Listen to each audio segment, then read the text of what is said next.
Olá, amigos da TV Cidade, amigos do Espiritismo em Flash. Estamos de volta para a nossa reuniãozinha semanal para conversar sobre as coisas do nosso Pai, conversar sobre as coisas de Deus, do Evangelho de Jesus, de seus ensinamentos, enfim, tudo que nos interessa. E que muitas vezes nós vamos só lembrar que nos interessa porque nós estamos sentindo uma dor. Então eu corro para a casa do Pai para aliviar a minha dor. Então é bom que a gente estudar um pouquinho, para a gente saber o momento certo e o lugar certo que devemos estar. Para que isso aconteça de uma maneira clara, agradável, entendível, que você chegue ao final do programa e diz: hoje foi muito bom, hoje eu entendi tudo. Isso é muito importante. Então nós temos que pedir ajuda do nosso Pai, que Ele nos abençoe, nos ajude, nos esclareça, nos dê propósitos de vida. Temos que agradecer, pedir a Jesus que Ele esteja conosco, como Ele disse: onde estiver dois ou mais falando do meu nome, ali eu estarei. Estudando sobre mim, ali eu estarei. E Ele está conosco.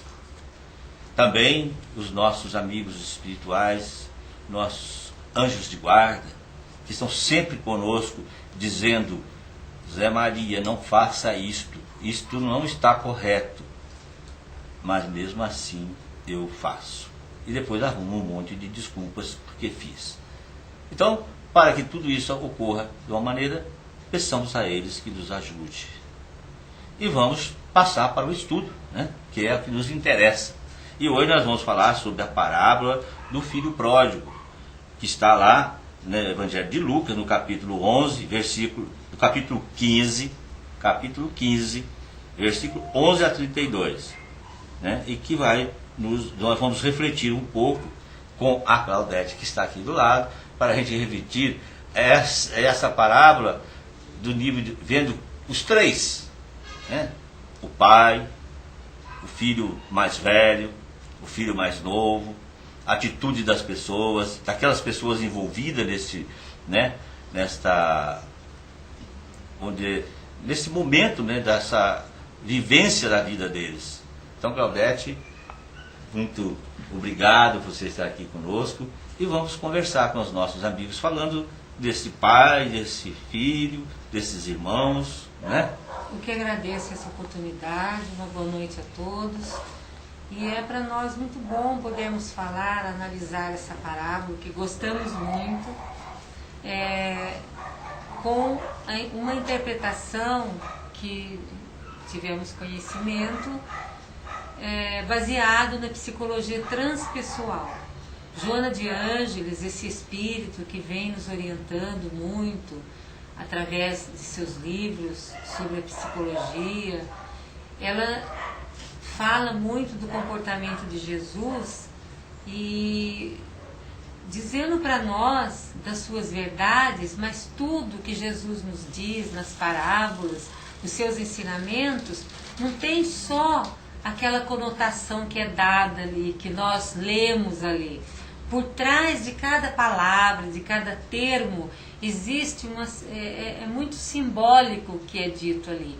E nós precisamos estudar o Evangelho. Não basta ler, não basta ouvir o Evangelho. Nós temos que estudar, meditar, aprofundar no Evangelho para podermos saber realmente o que Jesus quis dizer para nós. E praticar, Eu costumo dizer, o estudo e depois do Evangelho, entender, colocar em prática. Porque o estudo Muito do Evangelho importante. não é diferente do estudo da medicina, do estudo da psicologia. Quem estuda psicologia vai praticar psicologia, quem estuda medicina vai praticar. E é muita quem estuda o Evangelho vai É muita responsabilidade para quem passa uma mensagem, porque olha, mensagem de Jesus, como é que nós vamos passar sem responsabilidade?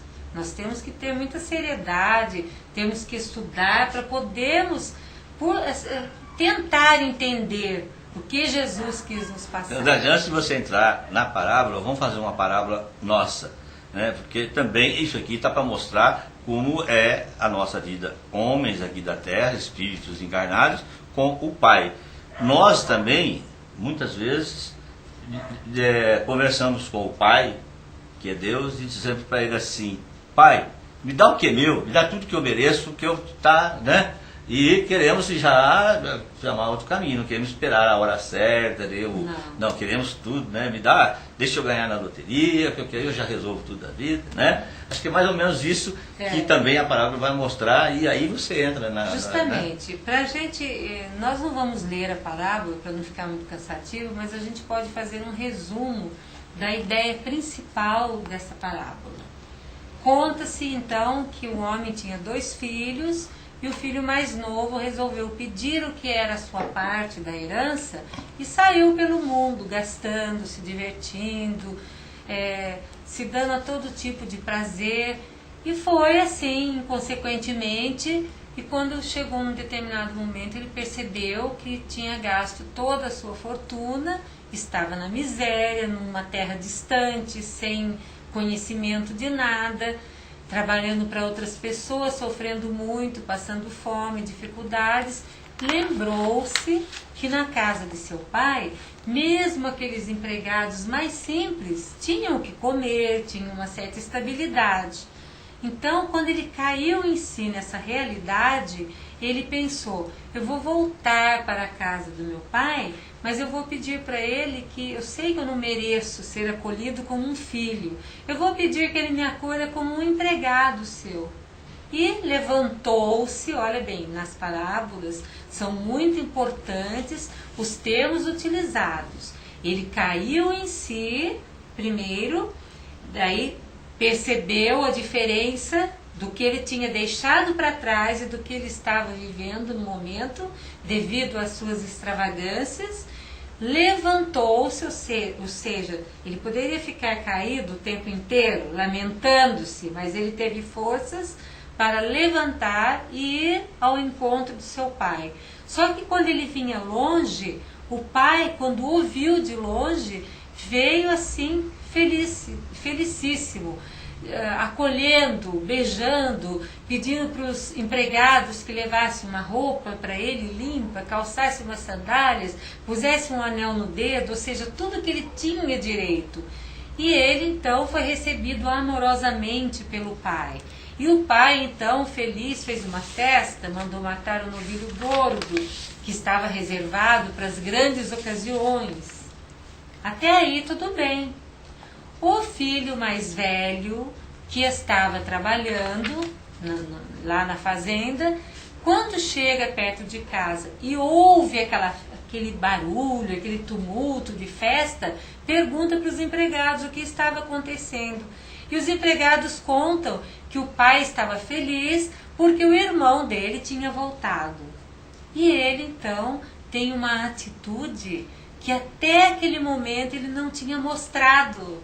Ele fica bravo, ele reclama para o pai que ele sempre serviu o pai, sempre esteve com o pai nunca tinha oferecido a ele um cabrito para ele festejar com os amigos, e agora vinha aquele filho dele, veja bem que ele nem fala, nem se refere ao outro como irmão, esse seu filho que gastou todo o dinheiro com mulheres e com prazeres, e você festeja? E o pai, então, amorosamente, também para esse outro filho mais velho, fala: meu filho, você sempre esteve comigo e tudo que é meu é seu. Mas esse seu irmão, ele estava morto e reviveu. Ele estava perdido e se achou.